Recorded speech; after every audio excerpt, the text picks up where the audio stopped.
know you're stuck with you.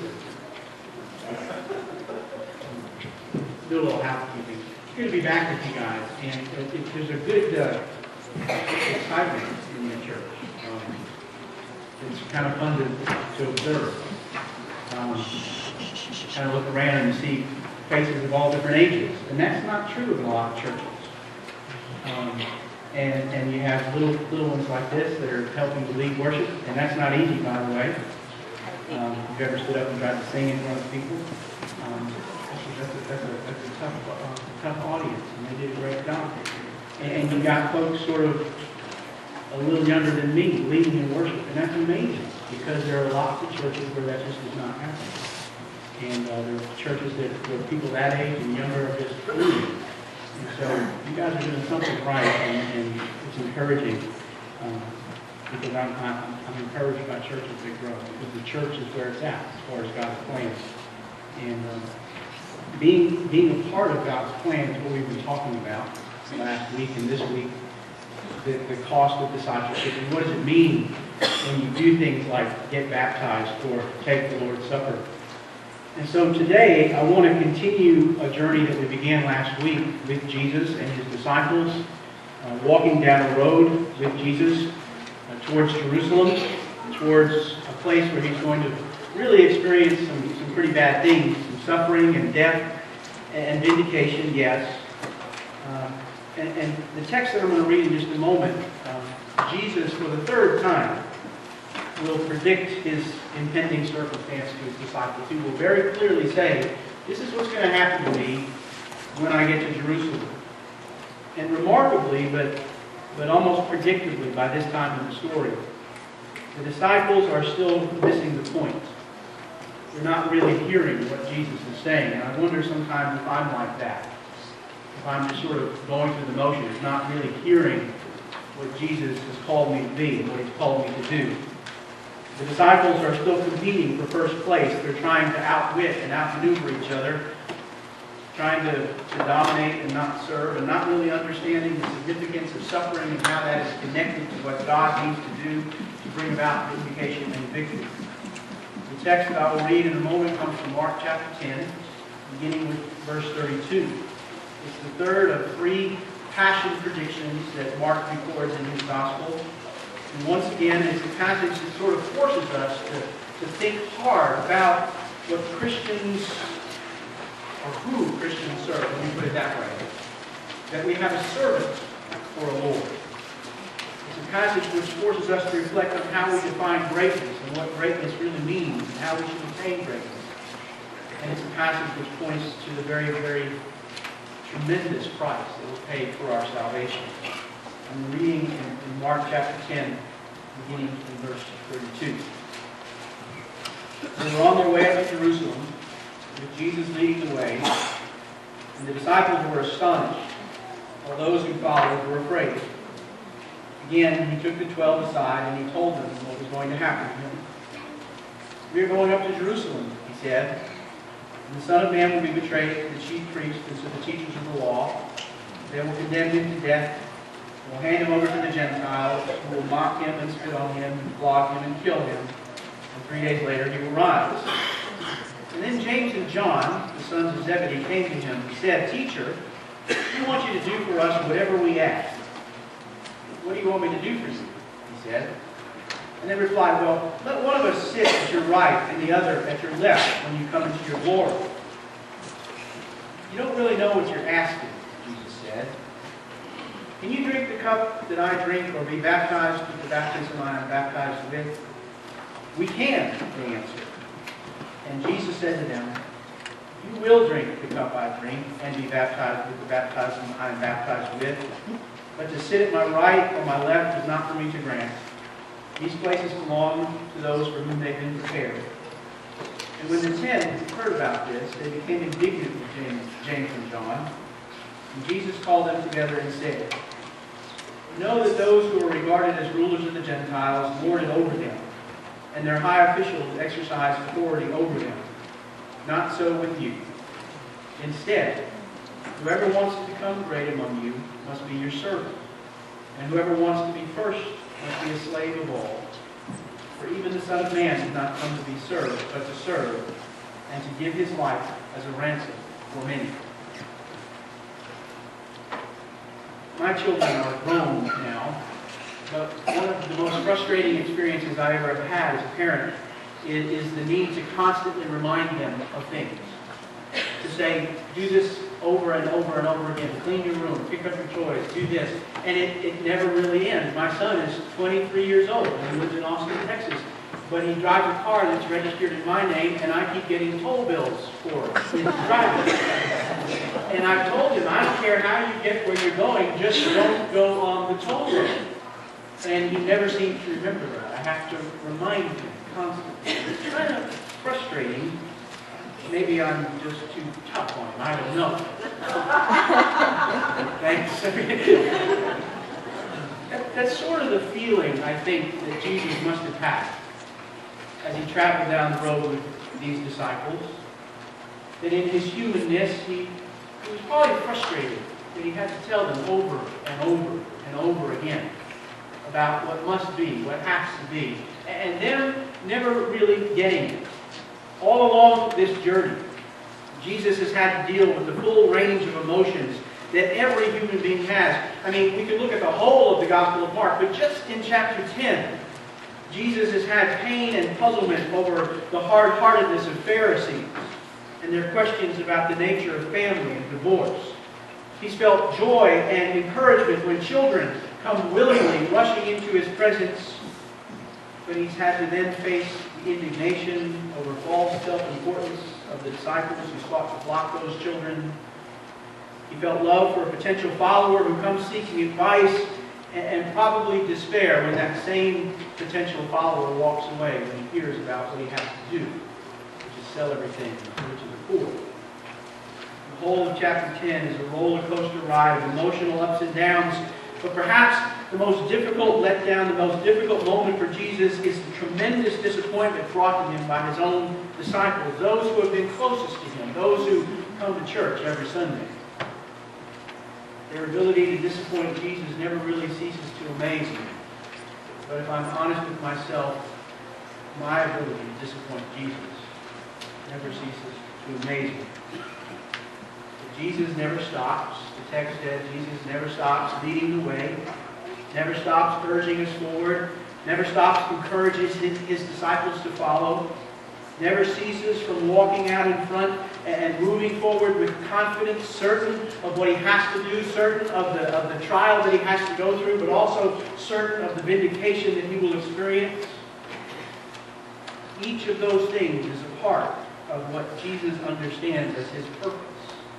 He's going to Jerusalem to suffer. He's going to Jerusalem to die, but he's also going to Jerusalem to be glorified, to be raised up. And each of those things is a part of what we as disciples needs to understand and needs to appropriate into our lives. As we come to the text of the hour, Jesus is once again leading the way. And the story tells us that the disciples were astonished and that some of them were afraid. And it's this kind of paradox. I think some of them were seeing the suffering, and rightfully so, being worried about that. And others of them were sort of imagining the glory and not really understanding that those two things are intimately connected. You can almost hear the thoughts of the disciples. Jesus, do you know what could happen? I mean, you can't be serious. It's one thing to talk the way you talk out here in the countryside, but once you get down to Jerusalem, do you understand what could happen when you get there? I mean, you really are something else, Jesus. Do you know what could happen? You could be killed. You could be made a king. And Jesus says to the disciples, yes, I've told you before.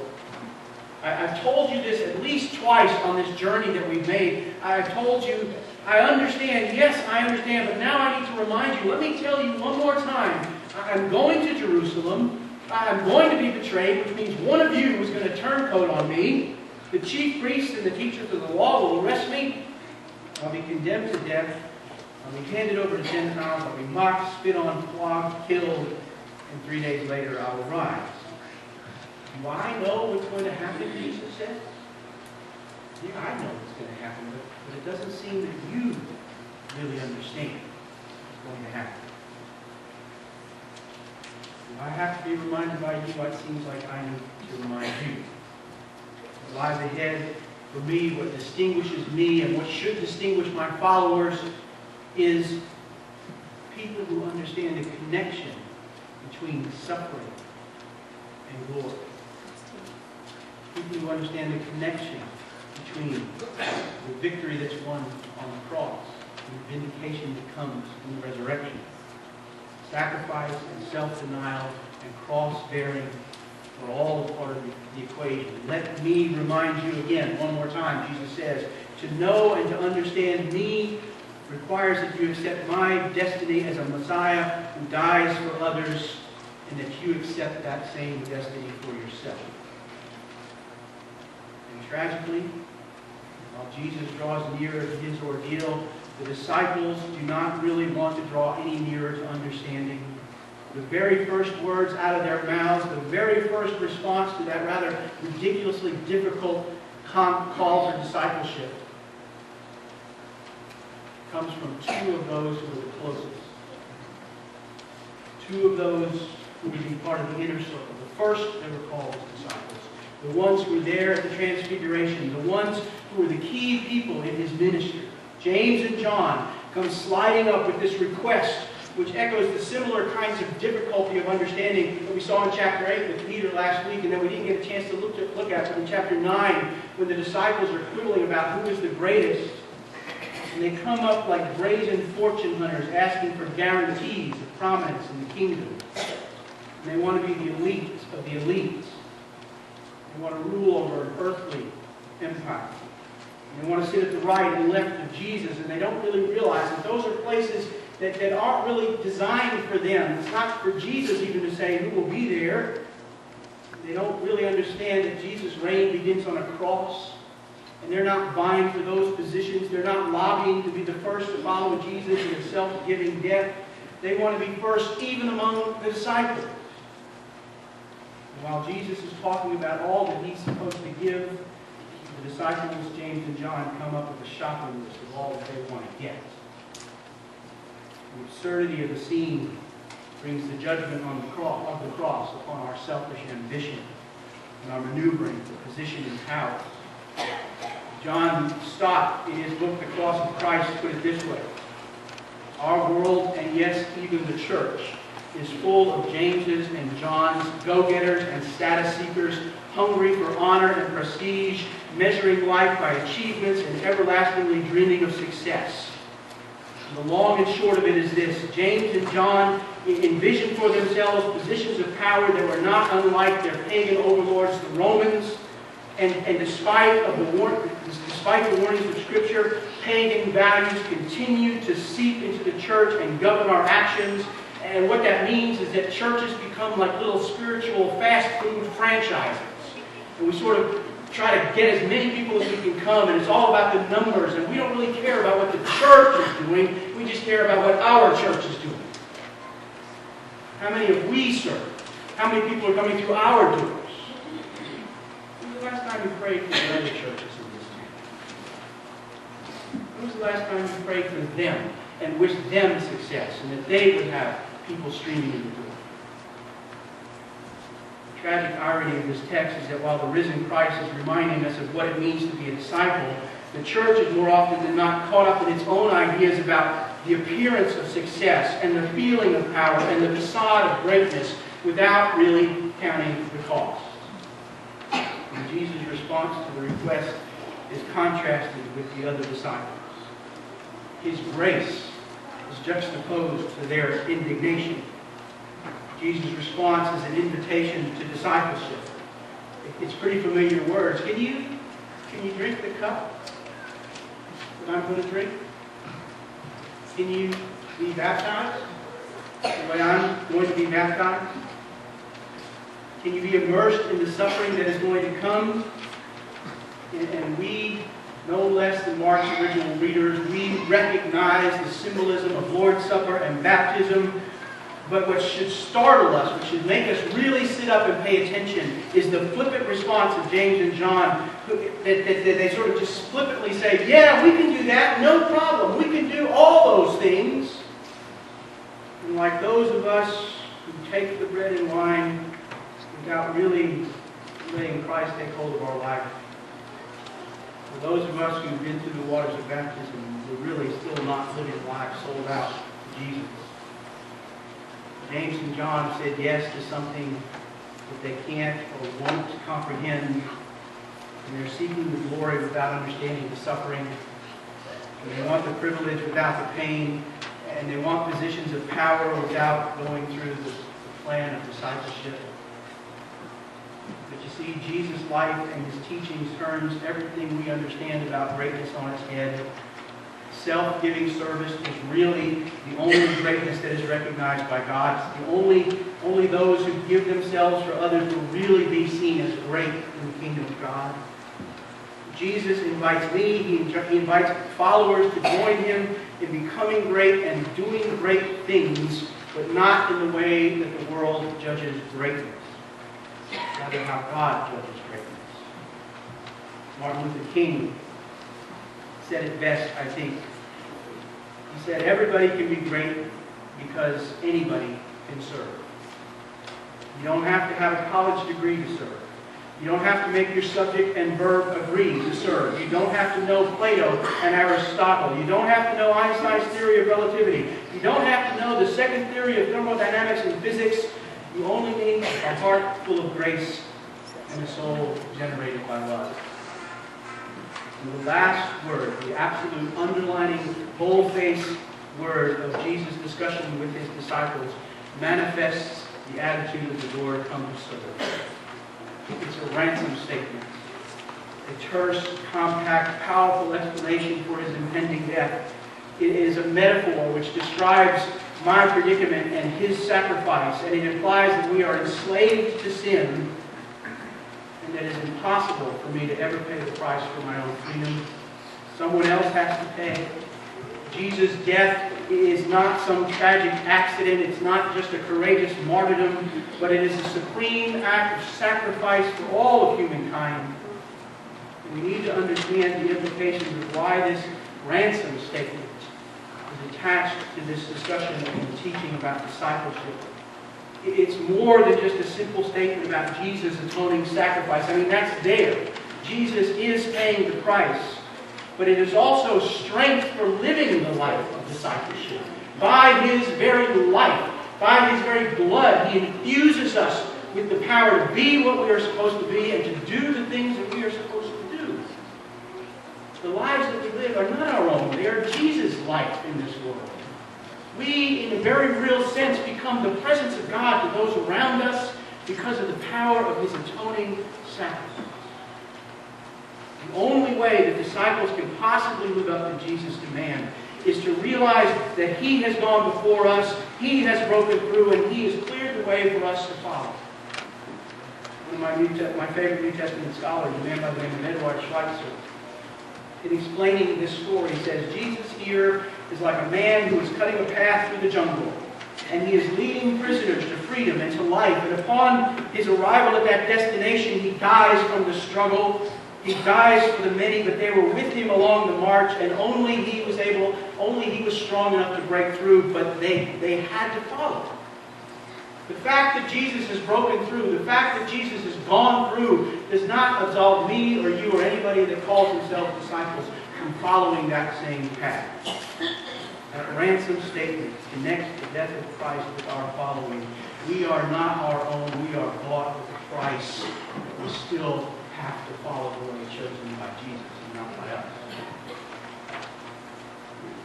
Several years ago, my wife and I were reading a book together called Chicken Soup for the Soul. You've probably seen that. Almost a little franchise now.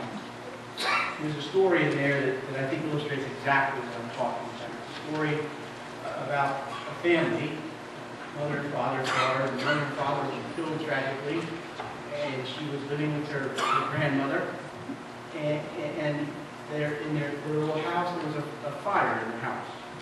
And it was a small town, and the fire aroused the town, and people ran to the house to see what they could do, and they were screaming from inside the house, and the little girl was crying for help, and suddenly out of the crowd, someone just sort of burst in a flash of energy and ran into the house and found the little girl and could not find the grandmother, but scooped up the little girl and ran out, and they were both sort of on fire, and they rolled in the dirt, and they were patted down and put out the flames, and rightly so, most people's attention was on the little girl, and so the rescuer, the anonymous rescuer, sort of faded off into the crowd, and no one knew who it was.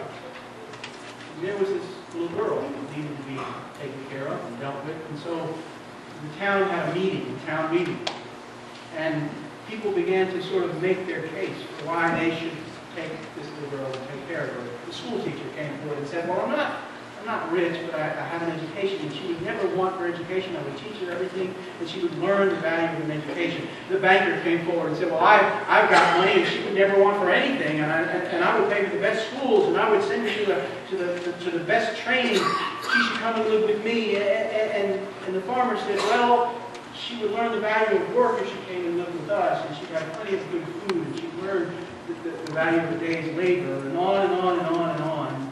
People began to make their case for why they should have this girl's life. As the meeting was sort of waning on, and there was sort of a despair about what to do, in the back door walked a man. His hands were bandaged, and his clothes were singed. And he didn't have to say anything. The little girl saw him, and she said, well, I'll go with him, because he's the one who saved me. I'll go with him. There are a lot of people in this world that are bidding for your attention and for your allegiance. And there's a lot of good things. I'm not saying they're bad things. I'm just saying, when are you going to say, I'm going to go with the one who saved me? I'm going to go with the one who paid the price. And I'm going to go where he wants me to go, and I'm going to do the things that he wants me to do. And I'm going to be the person that he wants me to be. You see, the cost of discipleship is nothing less than everything you are. It's not part-time, it's not volunteer, it's the whole of your life. That everything you do is done as a response to God's. Everything we are is a response to God's initiative for God's saving life. So in a moment we are going to stand and sing hymn of invitation. Are you a disciple looking for the easy path to greatness? Maybe you need to renew that commitment to following Jesus as the way he wants to lead. Maybe you're looking for a church where you can become a disciple, a fellow follower, and this might be the place that God has led you. I'm sure there's nothing that would please God more than you come and say, I want to join my life in this place.